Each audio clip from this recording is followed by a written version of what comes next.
The rain no longer fell.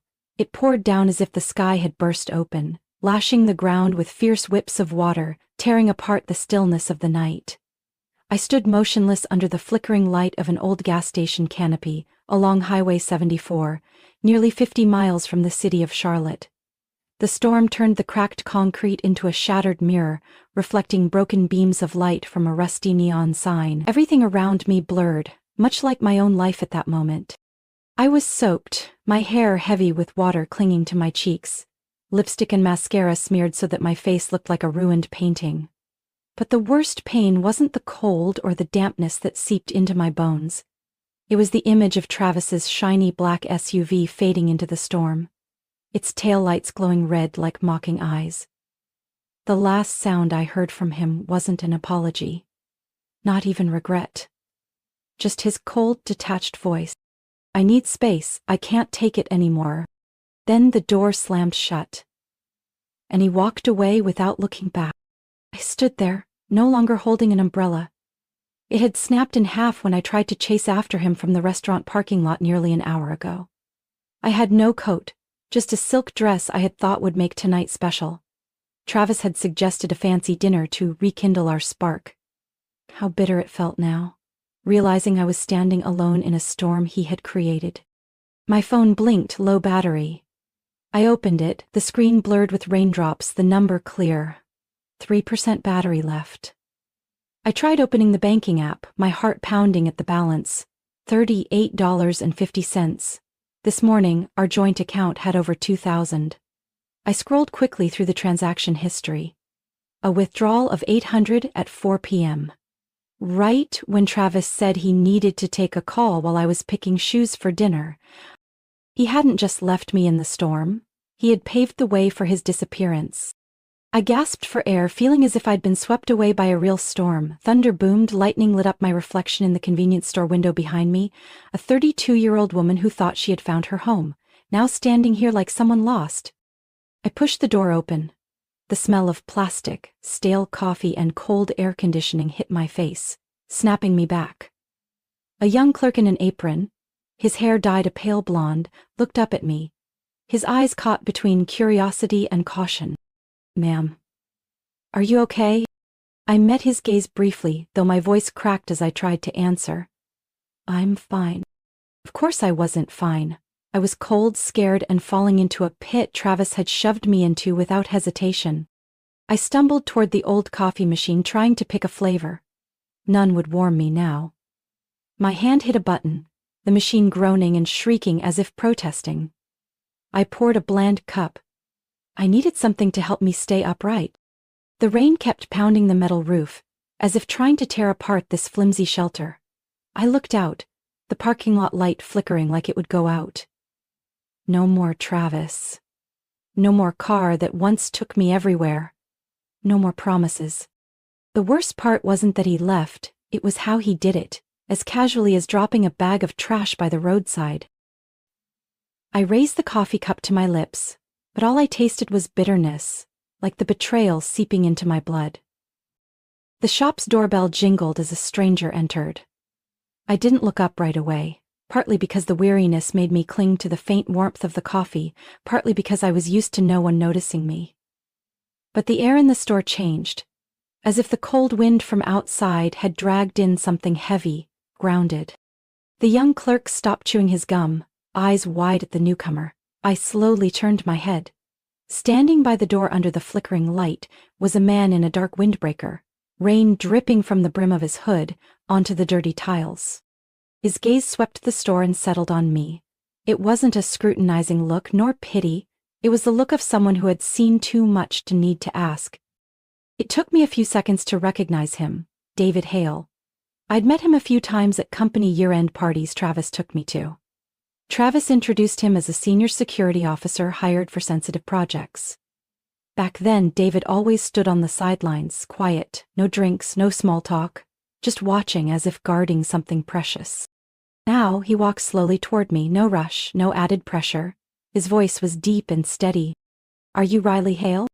I gave a small tilt of my head, my throat tight. "Are you okay?" A question that seemed so simple but made me tremble. All evening, No one had asked me that.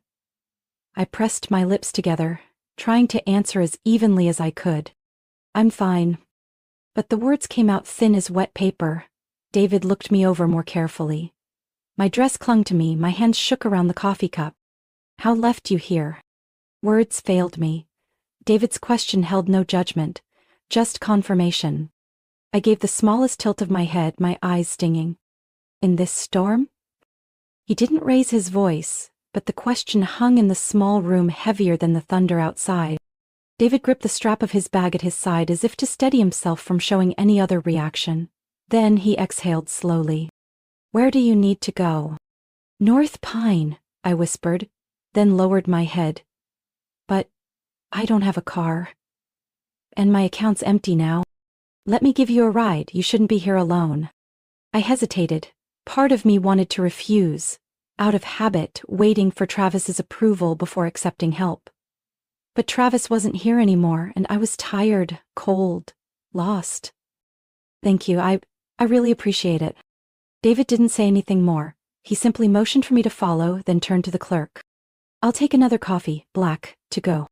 Outside, the wind slapped my face as if to wake me from a daze. David's gray pickup sat under a streetlight that cast a dim glow on the pooled water.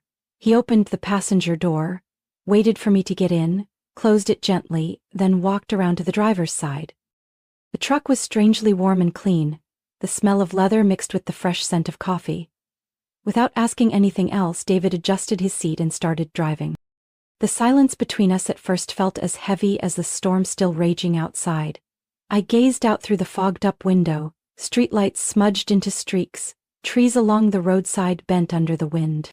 After we had put some distance between us and the gas station, David finally spoke, his voice steady. How long has this been going on? I swallowed hard, not turning to look at him. What do you mean? The way he treats you. That question struck the deepest part of me.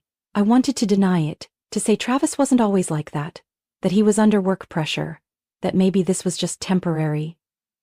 But I couldn't. David didn't need me to answer. He went on, his eyes focused on the road ahead. I've seen a lot of people in my line of work. The way he looked at you, the way he kept people away from you at those parties. I could tell. The isolation, the control, and in the end, the abandonment. I turned to him slightly surprised. You noticed me all this time? From the first time I saw you standing alone in the corner, trying to start a conversation but always having him cut in. I don't like seeing that play out over and over. The truck sped through the rain. I said nothing more. I just let my tears blend with the moisture on the window and let David drive me away from the storm Travis had left me in. The truck glided along empty roads, the sound of rain tapping steadily on the windshield like the erratic beat of my heart. Outside, streetlights blurred behind the gray curtain of water. I sat curled in my seat, gripping the seatbelt as if it were the only thing tethering me to reality. David kept his eyes on the slick road ahead, but the air in the truck wasn't tense. On the contrary, it gave me a sense of safety I hadn't felt in so long. A while later, after we had cleared the winding roads and the ride grew smoother, he spoke softly, his voice low and patient. Riley, have you ever asked yourself how you ended up in this situation? That question felt like a gentle tap, but it awakened everything I had tried to bury. I stared out the window, trying to swallow the lump rising in my throat. Yes, but I'm too afraid to think about the answer. David gave the faintest tilt of his head, his eyes still on the road. Sometimes the answer is clearer than we want to believe. Do you know how long Travis has been planning for this? I turned to him, startled. You know something? David drew a deep breath, his voice calm but edged with steel. I didn't want to say anything until I was sure. But I've seen the way he handled conversations around you. He always made them awkward, so you'd withdraw. He turned jokes into ways to belittle you, then laughed it off like it was nothing. Do you remember the Christmas party last year? At your boss's house? I flinched. The memory rushed back. Me standing alone by the buffet, fumbling for a drink. A co-worker of Travis's, I remember his name was Mark, started making small talk. Less than a minute later, Travis appeared, took my arm, cut in, and steered me away, saying, Riley's shy around crowds. Don't tire her out. At the time, I felt embarrassed, thinking Travis was just looking out for me. Now I saw the truth. The confession broke free, soft and strained. He isolated me without me realizing it. David continued. Not by outright forbidding things. Just quietly cutting one thread at a time that connected you to others, friends, coworkers, even family. They disappeared from your life without you noticing.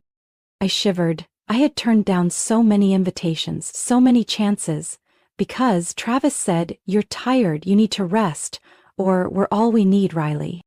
Sighed bitterly.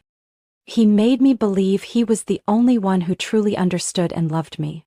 David glanced at me, his eyes a mix of compassion and firmness. That's how he kept control.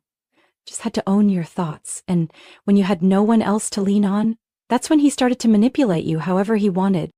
The quiet stretched between us for a long time. The truck kept moving, the wipers beating their rhythm. But inside me, the thick fog was starting to tear apart. David, why are you helping me?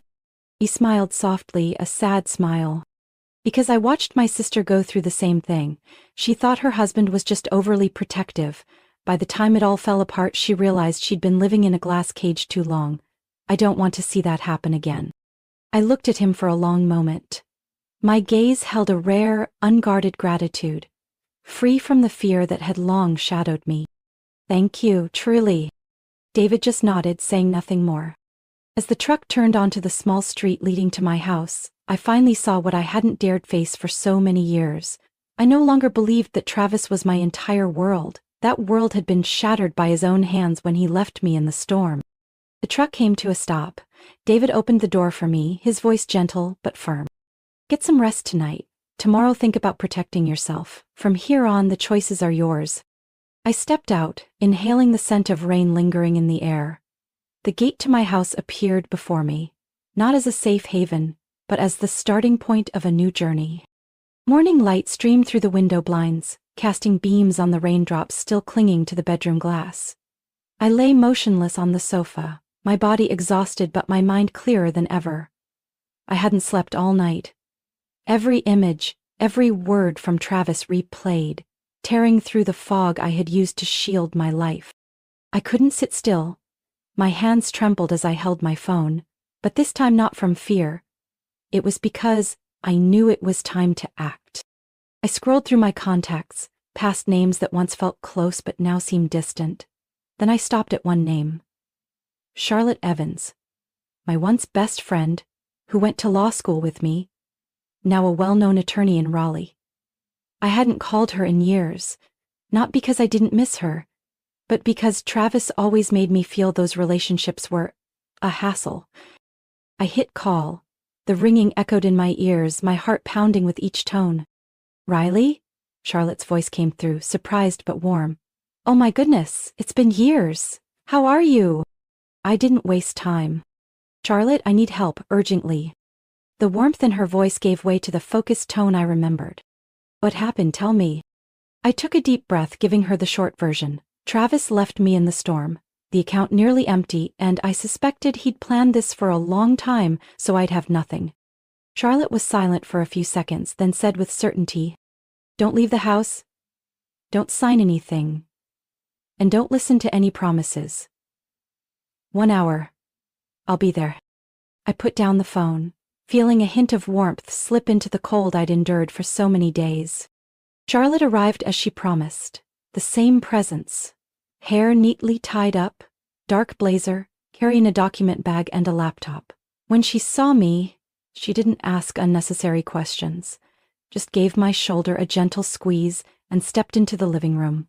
Tell me everything, from the beginning, leave nothing out. I sat down, my voice still shaky as I recounted it all. The dinner the night before, the argument that wasn't quite an argument, the way Travis left, the account balance, and even the times he acted strangely, but I hadn't dared to question him. Charlotte opened her laptop, typing rapidly. Listen, Riley. I'll be direct. What Travis did isn't just unethical. It shows signs of legal violations. In North Carolina, marriage is a financial partnership. He can't just withdraw shared funds, hide assets, and vanish like that. We're taking action immediately. I looked at her, my eyes stinging. He planned this so well, Charlotte. I'm scared. It's too late. Charlotte looked up, determination shining in her eyes. It's never too late. Unless you don't stand up. Now let's make a plan. First, I'll file a motion with the court to freeze all marital assets until this is sorted out. Second, I need you to provide every piece of evidence, statements, emails, texts, any documents. Third, I'll hire a forensic accountant to comb through Travis's finances. She handed me a sheet of paper. Write down everything you can remember. Shared accounts, assets, unusual expenses recently. Don't worry about getting it perfect, all information helps. I lowered my gaze and began to write, each word feeling like a release of the anguish I had carried. Charlotte worked through my bank records on her laptop, her brows drawing together as she spotted suspicious transactions. He didn't just take cash, he transferred money into an unknown account. This is asset concealment. Don't worry, Riley. We'll see this through. An hour passed. The room was filled with papers, but I no longer felt lost. Charlotte closed her laptop, looking directly at me. Tomorrow I'll file the petition in court. From now on, if Travis calls or texts, don't respond. All communication goes through me. You just focus on getting ready for this fight. I gripped the paper in my hand, feeling for the first time that I wasn't afraid of hearing Travis's voice in my head anymore. That morning, the Raleigh sky seemed to empty out the last of the storm's rage. Gray clouds swirled in layers, wind whispering through the roadside trees. I stood before the Wake County Courthouse, clutching my purse, trying to keep myself from shaking with nerves. Charlotte stood beside me, dark coat, hair pinned up, her calm expression giving me strength. Are you ready? Charlotte's voice was steady and grounding, anchoring me in the storm of emotions. I swallowed hard, looking at the large doors ahead. I don't know what ready means anymore, but I won't back down. The corner of Charlotte's mouth lifted in an encouraging smile, her gaze steady and supportive. We stepped inside. The air in the courthouse was different, cold, heavy. But it was where I was about to put an end to the years of manipulation I hadn't even seen. Travis was already there. He sat beside his lawyer, a graying man in an expensive suit, his face carrying an air of smug confidence. Travis wore the suit I'd seen him wear to big meetings, every crease in place. But his eyes avoided mine. I drew a deep breath and took my seat. When Judge Diane Monroe entered, the room fell silent. Her silver hair was tied neatly back, her gaze stern but not cold. Known for her nickname, the curtain cutter, she was famous for never letting emotion or theatrics cloud the truth. The hearing began. Charlotte rose first, her voice steady, unwavering. Your Honor, today we are filing an emergency motion to freeze all marital assets between Mrs. Riley Hale and Mr. Travis Hale, in order to prevent ongoing concealment or dissipation of property. We also request temporary use of the marital home and a support allowance to ensure my client's basic living needs while this matter is resolved. Charlotte presented the evidence clearly: records of suspicious cash withdrawals, an email Travis sent to a brokerage firm regarding asset transfers, bank statements, and testimony about Travis abandoning me in the storm without money or transportation. Travis's lawyer stood, offering a polished smile. Your Honor, this is merely a misunderstanding between two adults. Mr. Travis acted under emotional strain with no intent to defraud or abandon. The withdrawals were solely for business purposes, not to hide assets. Judge Monroe clasped her hands, her gaze sharp as a blade. You're saying leaving one's spouse in a storm nearly 50 miles from home without money or transportation is emotional strain, and the large withdrawal at that same time is coincidental? The attorney hesitated. Travis cleared his throat, rising, his tone as smooth as during boardroom presentations. Your Honor, Riley and I have had disagreements. I thought space would help us both reflect. I didn't expect things to be misunderstood so negatively. I'm sorry if that hurt her. Charlotte gave him no room to recover. And what about the accounts, the suspicious transactions, the email negotiating the sale of marital property without my client's knowledge? Is that the space you intended to create? Judge Monroe tapped her gavel lightly. The court finds sufficient grounds to issue the emergency order. All marital assets are frozen until this matter is resolved. Mrs. Riley Hale is granted temporary use of the marital home and $2,000 per month in temporary support to cover basic needs. I looked at Travis. For a moment his calm mask cracked. His eyes held anger, but also shock.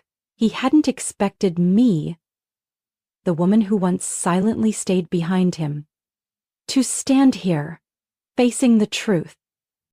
As the judge declared the hearing adjourned, Charlotte leaned over and whispered, "The first step, we've protected what's yours, now it's his turn to worry." I left the courthouse walking steadier than I had entered. The sky was still gray, but inside me a sliver of light had begun to break through. 3 weeks after the preliminary hearing, Raleigh's early morning was still damp from the night's heavy rain.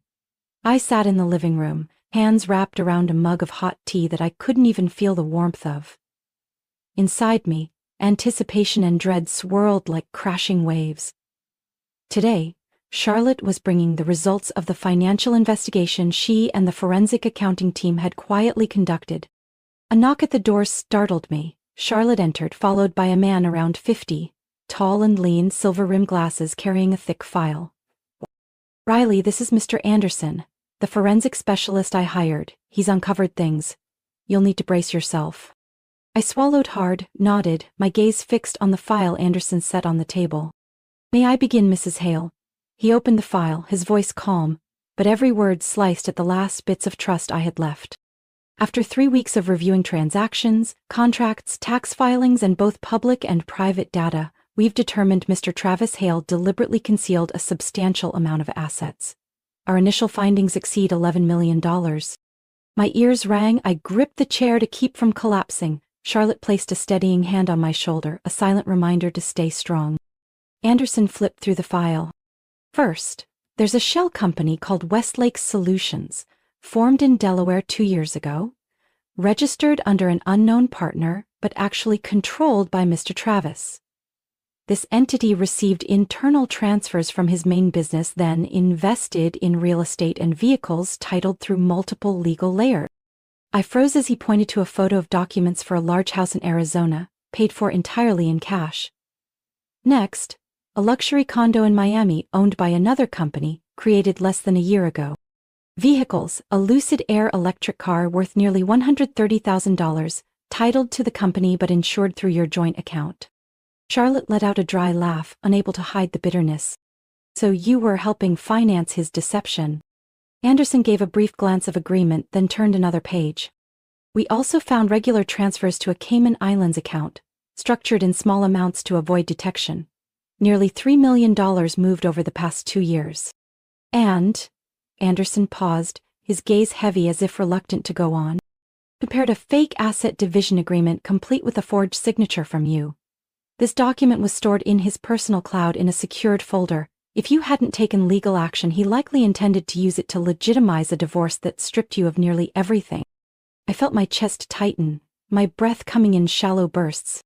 Charlotte slid the file toward me. "Look at this, Riley.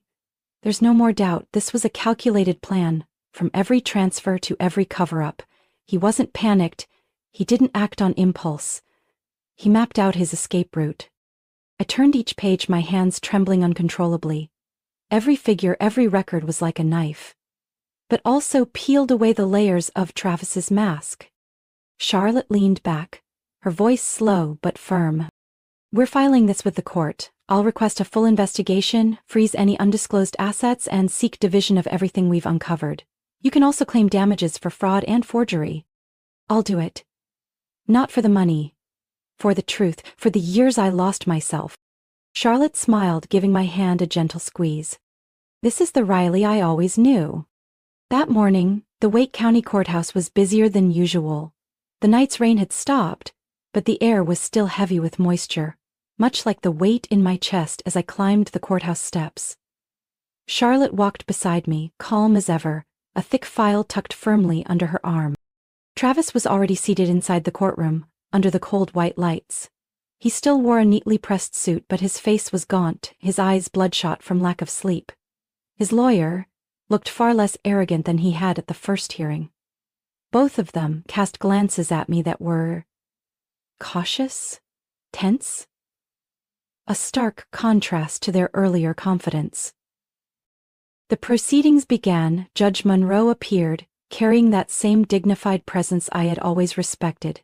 She gave a small nod to both sides, then went straight to the matter at hand. We are here today to hear final arguments and issue a ruling on the division of assets and damages related to financial fraud and signature forgery. The plaintiff may proceed. Charlotte rose, her voice clear and precise, slicing through the illusion Travis had built. Your Honor, we have presented and proven through financial records, expert testimony, and verified documents that Mr. Travis Hale engaged in asset concealment, created shell companies, hid funds overseas, and even forged Mrs. Riley Hale's signature to prepare for a divorce that would leave her with nothing. This is not only a violation of financial duty in marriage but a blatant breach of the law. Today, we seek fair judgment. At least 60% of all marital assets awarded to my client, sole ownership of the marital home, damages equivalent to the harm caused, and that Mr. Travis Hale bear all legal costs of this case. The room fell silent. Travis looked at me, his gaze no longer confident, only anxious. Mr. Davis stood, adjusting his tie, struggling to keep his voice even. Your Honor, my client acknowledges missteps in financial management but denies any intent to defraud. His actions were driven by work stress and temporary emotional strain. We request a 50-50 division of assets and an unconditional settlement to help both parties move on. Charlotte gave a faint knowing smile, offering no rebuttal. Our evidence spoke loudly enough for their defense to collapse on its own. Judge Monroe flipped through the documents before her, tapping her gavel lightly. The court finds that Mr. Travis Hale's actions were deliberate, prolonged over several years, and constituted serious deception. The concealment of assets, signature forgery, and creation of shell companies cannot be dismissed as missteps or emotional strain. I held my breath. The court orders. Mrs. Riley Hale shall receive 60% of all identified marital assets, sole ownership of the home on North Pine, and $500,000 in damages. Mr. Travis Hale shall cover all legal fees related to this case. I could hear my heartbeat thudding. Travis hung his head, his shoulders trembling slightly.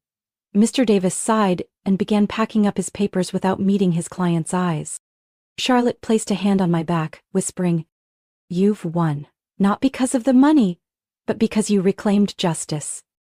Travis looked up, his lips parted as if to speak, but I didn't give him the chance. I rose, thanked the judge, and left the courtroom, my steps steadier than they had ever been.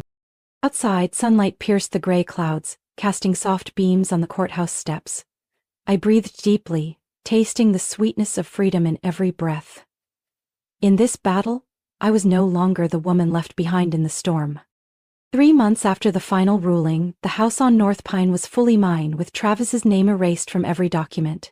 The day the bank sent confirmation that the mortgage had been paid off with funds Travis was ordered to transfer, I stood on my porch holding a can of paint, repainting the front door a deep olive green. The color of peace. Of a new beginning I once thought I'd never reach. David showed up that afternoon carrying a file box and 2 cups of hot coffee. "This is the draft plan for that organization you mentioned. I've looked it over. It's absolutely doable." I took it, my eyes misting as I read the title, Beacon Haven Foundation, a guiding light for women to reclaim themselves. I had come up with that name on sleepless nights, remembering that stormy evening that changed my life. The truth slipped from my lips, quiet but certain. I don't want to save just myself. I want women like me to have a place to start again.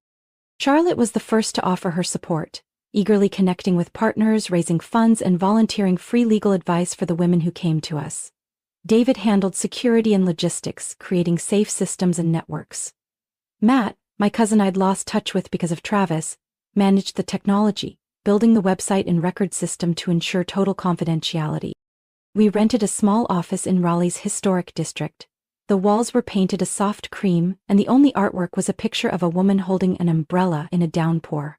Her gaze fixed on the sun breaking through at the horizon. Every day, I grew stronger, not from what I had won in court, but from seeing the women who walked through that door. Their eyes, first filled with fear, slowly began to hold hope. One afternoon, as I was sorting files, an unmarked envelope slid through the mail slot. I picked it up and opened it. Inside was a single photo. Travis, standing before a rundown house in another state, his face hollow, his eyes empty. On the back, a scrawled note. "You are never supposed to win." I stared at the words for a long time. I should have felt anger.